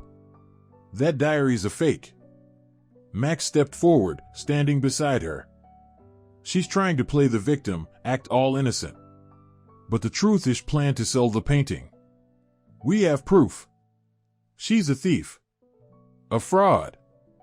They spoke loud, fast, taking up all the space in the room. They were certain of their triumph. They expected Diana to collapse, cry, start explaining herself. They were ready to watch her unravel. Reginald leaned back in his chair, his expression unreadable. But he shot Diana a quick glance, curious, calculating. He was waiting too. Waiting to see if she'd break under pressure. If the plan had worked so well, they wouldn't even have to play their recording. Andrew Phillips stared at the intruders like someone might stare at a couple of flies buzzing through an open window, mild disgust, but mostly annoyance. And Diana didn't flinch. She didn't cry. Her face didn't change. She calmly watched her sister and husband rage. When they paused for breath, Diana slowly turned to Reginald. A faint, cold smile appeared on her lips. "I know," she said quietly, but in the sudden silence, her voice rang clear. Shailene and Max froze. "What do you mean, you know?" Shailene asked, off balance. Diana looked at them. "I know about your so-called proof. And your little arrangement." She turned her gaze back to Reginald. "And I have my own proof." She reached into her purse and pulled out a small black voice recorder. She placed it in the center of the table. The plastic hitting the polished wood sounded deafening in the silence. "Now that we're all here," Diana said, her voice calm and steely, "let's listen. Let's hear exactly what kind of deal my husband and sister tried to make with you behind my back." She pressed play. For a split second, Reginald Fischel's calm facade cracked. He hadn't seen this coming. He thought he was the one holding all the leverage. Shailene and Max froze like statues. Their smug smiles vanished, replaced by pure, unfiltered terror. They stared at the little black recorder like it was about to explode. In that moment, they understood this wasn't their game. It was a trap. And they just walked straight into it. The silence in the room turned thick, almost suffocating. All eyes were fixed on the recorder. Shailene and Max were frozen in identical expressions of horror. The confidence they wore like armor melted into pale panic. After a moment of stunned silence, Reginald Fischel regained his icy composure. He was the only one not looking at the recorder or was watching Diana, with the cold, curious gaze of a predator realizing he might be staring at another predator. "Well then," he said slowly. "Let's hear it." He reached over and pressed play. He was expecting to hear his own voice hear a recording of his talks with Shailene and Max. He was prepared for that. He planned to spin it, claim they were trying to provoke him. He was ready for anything. Except what came next. A dry, slightly raspy but confident voice filled the room. "Edward Weyers." "Yes, I fully understand the seriousness of the situation. Let me repeat, Max Henderson and Shailene Westbrook approached representatives of the Fischel family with a proposal. They offered knowingly false information aimed at discrediting their relative, Diana Westbrook. In exchange, they demanded a financial reward equal to 30% of the estimated value of Wyatt Thornton's painting, The Last Dawn." Shailene made a strange, choking sound. Max turned so pale he looked like paper. They stared at Edward, who sat beside Diana like a monument still, calm, unreadable. They had no idea what was happening. The voice from the recorder continued. "This is a textbook setup. Conspiracy to commit large-scale fraud. And extortion. They're attempting to blackmail both Ms. Westbrook and the Fischel family, leveraging a vulnerable legal position." Then another voice came through calm, with a slight foreign accent. "Mr. Weyers, I understand.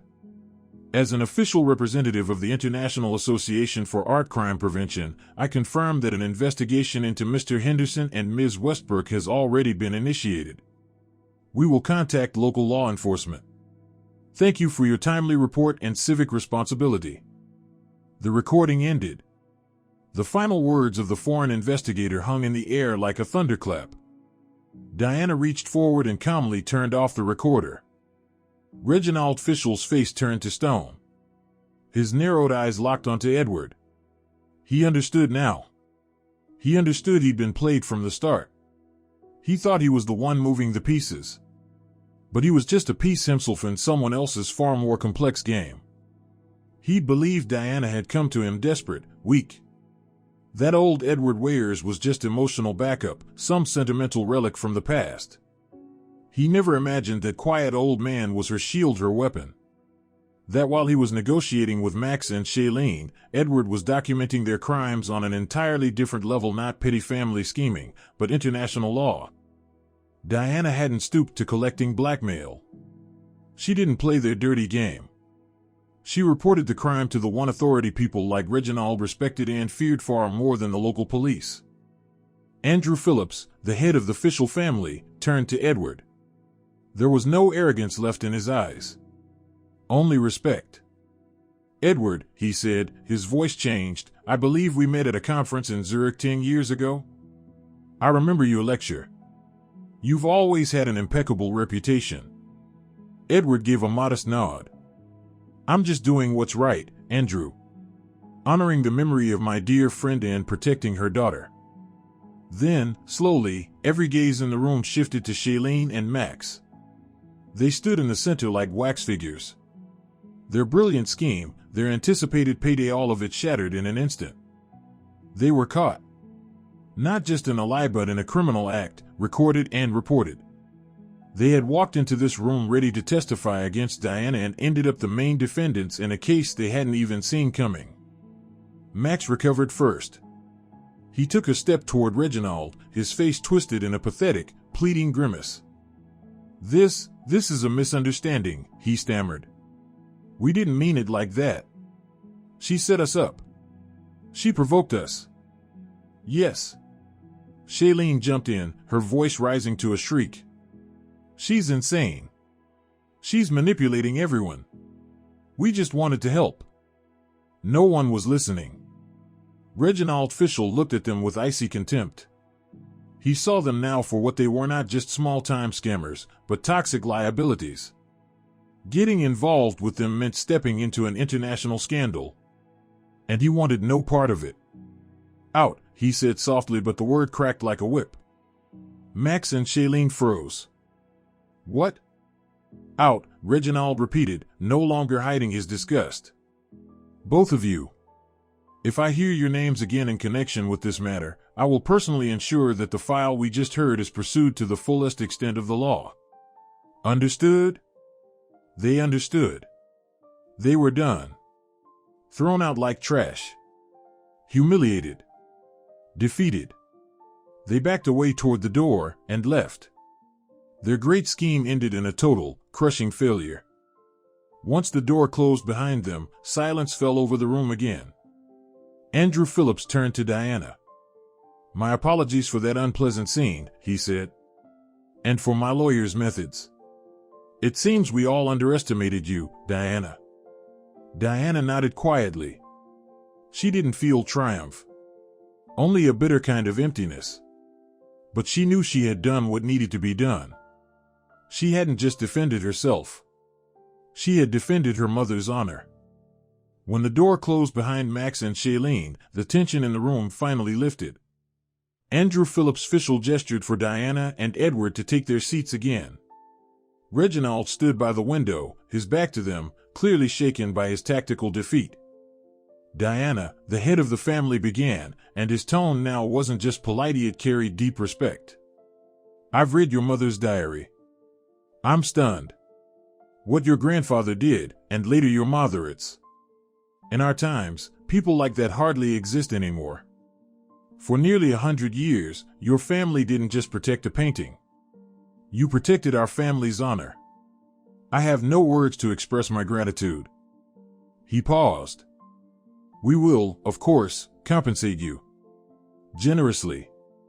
We understand the debts left after your mother, and we'll cover them in full. The painting will come home, and you will receive what you rightfully deserve for the decades of care and the risk you took." It was the very offer Diana had feared and maybe, deep down, had expected. Money. A solution to all her problems, a chance to start over. But after reading her mother's diary, after everything that had happened, simply taking the money didn't feel right. It would be a betrayal of her mother's memory. Her sacrifice hadn't been for money. "Andrew," Diana said, surprised at the firmness in her own voice. "I can't just take the money and hand you the painting." Reginald turned sharply from the window. Andrew raised his eyebrows. "Meaning?" "My mother lived her entire life in the shadow of this secret.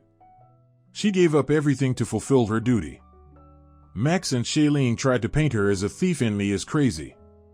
They dragged her name through the mud. And mine. I can't let this story end with a quiet deal behind closed doors." She looked Andrew Phillips straight in the eyes. "I want the truth to come out. Not about the money, about honor. About my mother. I want to return the painting to you. But I want to do it publicly." Reginald stepped toward the table. "You're suggesting a press conference? That'll cause unnecessary noise." "Exactly. The kind of noise that clears the name of Carol Westbrook. And her daughter." Diana laid out her plan. She didn't want a discreet handover. She wanted a one-day exhibition at the city's main museum. A major event, with media, art experts, the city's elite. And there, in front of everyone, she would tell the story behind the painting.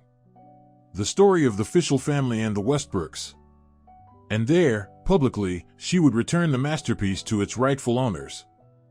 Andrew Phillips listened carefully, and his face slowly lit up with understanding. He was an old-school man, and the word honor still meant something to him. He saw what this young woman wanted. She didn't want money. She wanted justice. She wanted to restore a good name. This, he said slowly, is a very noble proposal, Diana. Very. We agree. The next 2 weeks flew by. The Fischel Foundation's machinery kicked into full gear. When the director of the city's main museum learned what painting was involved in, got a personal call from Fischel himself, happily offered the best haul. The museum's restorers, led by Edward and assisted by Diana, began the delicate work of removing the top layer of paint. Diana worked day and night, pouring her whole heart into it. With every millimeter they stripped away, the dull landscape gave way to the vivid, masterful colors of Thornton. The last dawn was coming back to life. A massive PR campaign launched. The city's media buzzed with the news of the upcoming event. The return of a lost masterpiece, a sensational discovery in our city. Wyatt Thornton's name was on everyone's lips. And the day before the event, Max and Shailene received official letters in the mail. Not invitations. Legal notices, drafted by Reginald Fischel. They were strongly encouraged to attend the event. The tone left no doubt they weren't being invited. They were being summoned. Attendance was mandatory. Reginald was letting them know the fraud case wasn't closed, just paused. And their future would depend on how they behaved. They didn't know what to think. Why were they being called? To be publicly humiliated? Or maybe, just maybe, the Fischels decided to throw them a tiny cut to keep them quiet. They clung to that hope like drowning people clutching at straws. They convinced themselves Diana would take her reward and disappear. That they'd get hush money, and it would all be over. They had to show up. The day of the exhibition, the museum was packed. The city's elite had all gathered: officials, businesspeople, artists, journalists with cameras. In the center of the hall, on a special stand under a velvet cover, stood the painting. Diana waited behind the small stage that had been set up. She looked out at the crowd. Her face showed no fear. She spotted Max and Shailene enter the hall. They looked lost and pathetic. Clinging to the far wall, trying to blend in, their eyes full of envy and resentment. They saw the luxury, the attention, the success, everything they had craved and would never have. They watched the stage, expecting Andrew Phillips to step up, hand Diana a check, and send her on her way. The event began. The museum director stepped on stage first and said a few words about the significance of the occasion. Then Andrew Phillips Fischel took the microphone. He briefly shared his family's story and thanked everyone who had helped in the search. And now, he said, I want to invite to the stage the person without whom today would not be possible. A woman whose family has upheld the highest kind of honor. Diana Westbrook. The room burst into applause. Diana walked on stage. She stepped up to the microphone, and the hall fell silent. She saw Max and Shailene in the back, their faces pale with confusion. What was going on? Why was she being treated like this? They expected her to say a few words of thanks, collect her money, and leave. They waited for the real highlight, the announcement of the payment. Ready to count every dollar she was about to receive. But Diana had no intention of talking about money. That wasn't why she was here. She was here to set the record straight. Publicly. Finally. She looked out over the crowd, hundreds of faces, camera flashes lighting up. Good evening, she said, her voice strong and clear through the mic. Tonight, you'll see a great painting. But I'm not here to talk about that. I want to tell you a story about my mother. The room held its breath. Max and Shailene exchanged glances. They didn't understand what was happening. This wasn't the script they expected. They thought this was the end, but it was only the beginning. And Diana wasn't a side character. She was the lead. And she was about to pass judgment. The silence was total. Everyone expected a tale about millions, a lucky discovery, a simple woman's windfall. But Diana had a different story to tell. My mother's name was Carol Westbrook, she said evenly. She was a librarian. A quiet, modest woman many might have considered odd. She saved every penny, took out loans, lived humbly, and no one, not even me, knew where all her time and money were going. She paused, letting the weight of her words settle. She wasn't saving for retirement. She wasn't buying luxury. She was fulfilling a duty. A duty of honor passed to her from her father, who received it from a man who trusted him like a brother. For nearly a century, my family were keepers. Keepers of a secret and a masterpiece. She pulled a page from her mother's diary out of her folder. The room held its breath. I want to read you just one entry from her diary. It was written a year before she passed away. She held the page up to the microphone. Took out the last loan. The bankers look at me like I'm some crazy old lady. Let them. The money is for secure storage. I can feel I don't have much time left. I rewrote the will. The house, Shailene. She loves money, so let her have it, even with the debts. Maybe it'll teach her something. But the painting, Diana. Only her. She's the only one who'll understand. Not its value. Its meaning. Her voice trembled for a moment, but she steadied herself and finished reading. When she was done, the silence in the room was electric. A story about honor, duty, and a quiet act of courage from an ordinary woman had struck deeper than any tale of wealth ever could. And now, Diana said, I want you to see what she protected with her life. She stepped to the stand and took hold of the velvet cloth. With one motion, she pulled it away. The crowd gasped. One collective, breathless reaction. The last dawn looked back at them. Restored, radiant, alive with Thornton's original colors. It didn't just hang there, it breathed. It wasn't just a painting, it was history come back to life. The room erupted in applause. A roaring ovation that went on for minutes. People rose from their seats for a better view. Cameras clicked nonstop. Diana stepped aside, letting everyone take in the moment, her mother's moment of triumph. When the applause finally died down, she returned to the mic. She turned to Andrew Phillips, who was staring at the painting, tears in his eyes. Andrew Phillips, she said clearly and firmly, my mother left me the greatest legacy. But it wasn't this painting. Her legacy was the honor of finishing what she started. She stepped aside, handing the stage to him. On behalf of my mother, Carol Westbrook, and my grandfather, I officially return the last dawn to the Fischel family. Andrew Phillips came up on stage. He didn't say a word. He simply walked to Diana and embraced her strongly, like a father. That gesture spoke louder than anything he could have said. The applause thundered again. In the back corner, Max and Shailene stood frozen.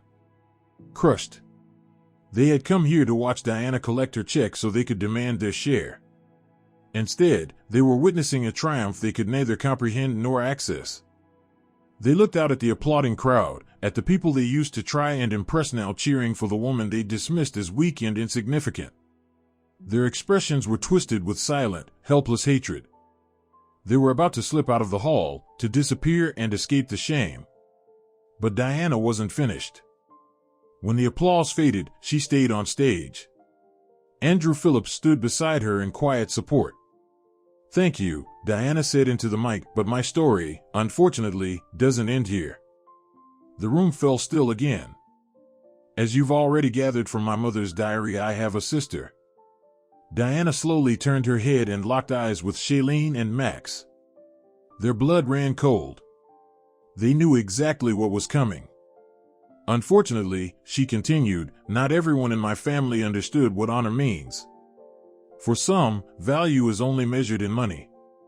She nodded to someone backstage. The large screen behind her, which had been dark, suddenly lit up. The first image appeared, a screenshot of Shailene's social media post. Her tear-streaked face, with a caption accusing her grieving sister of stealing a family heirloom. A collective gasp rippled through the room. People started whispering. My sister, Diana said in an icy, emotionless voice, decided the best way to claim the inheritance was to declare me insane and take everything away from me. The screen changed. Now it was Max's riposte with his concerned comments about her unstable behavior and delusions of grandeur. The buzz in the crowd grew louder. People who had liked and commented with sympathy were now staring in shock and disgust. My husband, Diana went on just as calmly, supported her. They launched a campaign to discredit me. The screen changed again this time, a screenshot of a private chat. A conversation between Max and Shailene, blown up for everyone to see. Play up the crazy angle. Gather every weird thing she's ever done. I've already hinted to people she's been off since the funeral. The key is to make her seem unstable.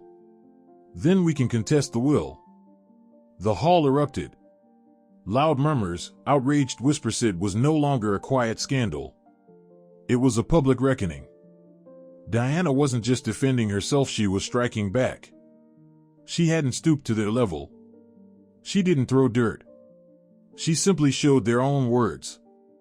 And those words were more damning than any accusation. Max and Shailene stood frozen against the wall like hunted animals. Hundreds of eyes turned toward them. There was no pity, only disgust. They wanted publicity. And they got it. Just not the kind they dreamed of. At that moment, they were destroyed. Their reputations, their standing in society, their future, all of it burned to ash right in front of them. And the match had been lit by the woman they had called weak, spineless, and foolish. When the last image disappeared from the screen, the hall was dead silent for a moment, then a wave of shocked voices surged through the crowd. It wasn't a murmur, it was a roar of outrage. People turned to look at Shailene and Max, who cowered near the wall. They looked like insects pinned to a board, on display for all to see. Camera flashes that had once been focused on the painting now aimed straight at them. They tried to run. Max grabbed Shailene's hand and pulled her toward the exit, pushing through the crowd. But two large men in suits stepped in their way. Official security. Reginald Fishel, standing near the stage, gave the slightest nod. He had no intention of letting them leave quietly. He wanted them to feel every second of their humiliation. Diana stood on stage, watching it all. She didn't feel glee. She felt a quiet, detached satisfaction. Just as her mother's kind of justice had been served. Not in a courtroom, not behind a desk. But here, in front of the entire city. She thanked the audience, bowed, and stepped off stage. Journalists rushed toward her, but Fishel's security gently but firmly kept them back. Andrew Phillips took her arm. "Come on, Diana. You need to rest." They led her out through the service exit, where a car was already waiting. She slipped into the back seat next to Edward. He took her hand. "You did the right thing, my girl," he said quietly. "Your mother would be proud." The consequences came fast and they were merciless. By the very next morning, the internet was on fire.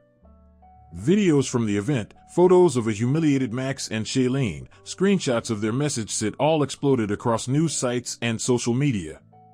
The story of quiet honor and vile betrayal had become the city's hottest topic. For Max, everything ended that same day. The CEO of his construction firm called him in. The meeting was short.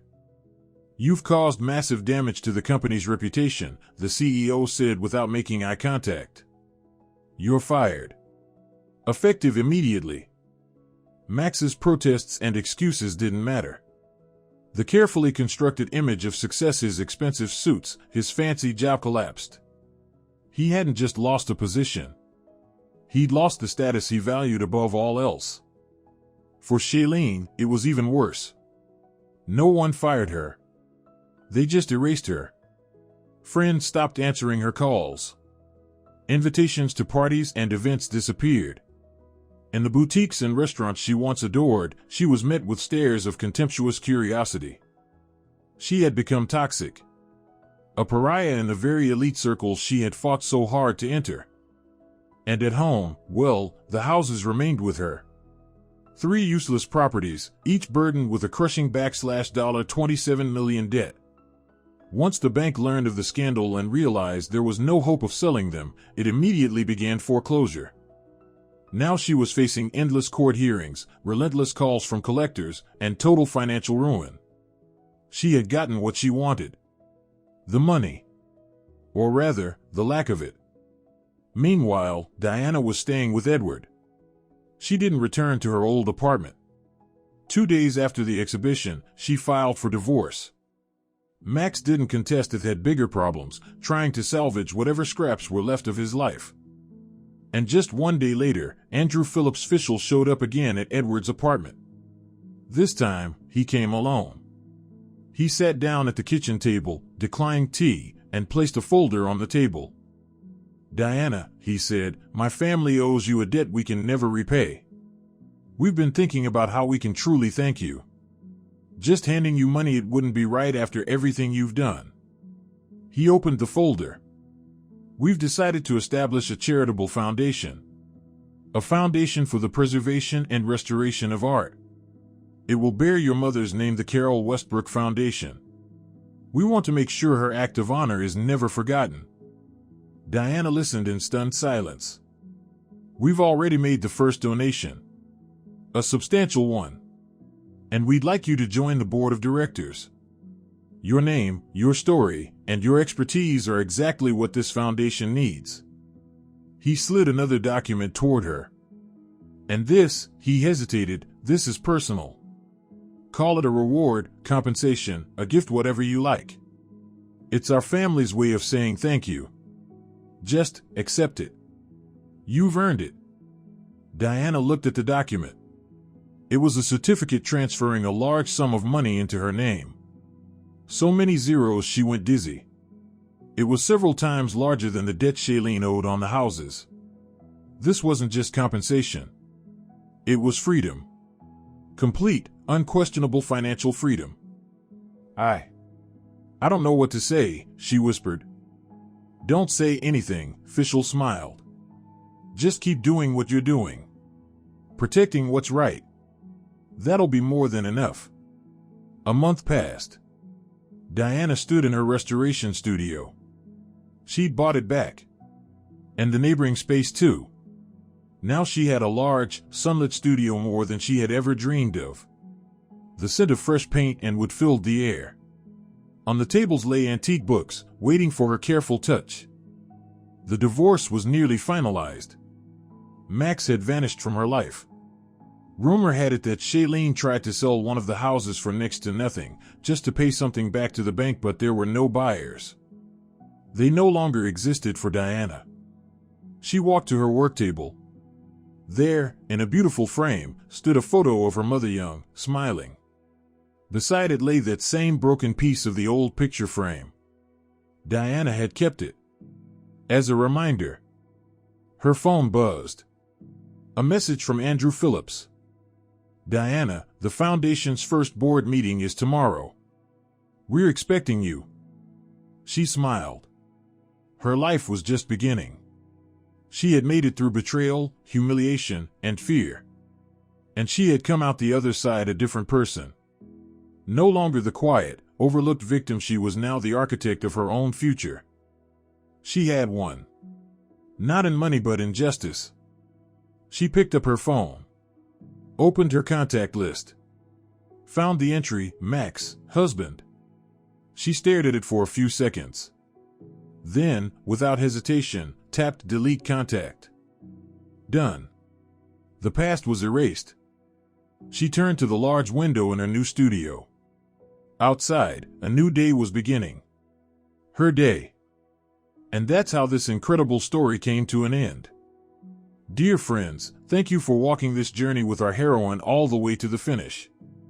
While I read this story to you, I lived through every step with her, from despair and humiliation to her quiet yet powerful triumph. What an emotional storm, right? And now that it's over, I sit and wonder, did Diana really have any other choice? Her public revenge, the way she exposed her sister and husband so openly, was that justice? Or was it too cruel? Should she have kept it private instead of laying it bare for the whole city to see? This story brings up tough questions. What matters more, honor passed down through generations or immediate gain? What hurts worse, betrayal by those close to you or threats from powerful strangers? And where's the line between the fight for justice and the thirst for revenge? I'm really curious to hear your thoughts. Do you think Diana did the right thing? What would you have done in her place, caught in that trap? Whose actions surprised you most? And do Max and Shailene truly deserve the ending they got, or was their punishment too harsh? Please share your thoughts in the comments. Every opinion matters. Let's talk about this story together. And if it moved you the way it moved me, please support our channel. Like this video so others can find it, and subscribe so you don't miss the next gripping story we're preparing for you. Thank you for your time, your attention, and your emotions. Take care of yourselves and your loved ones.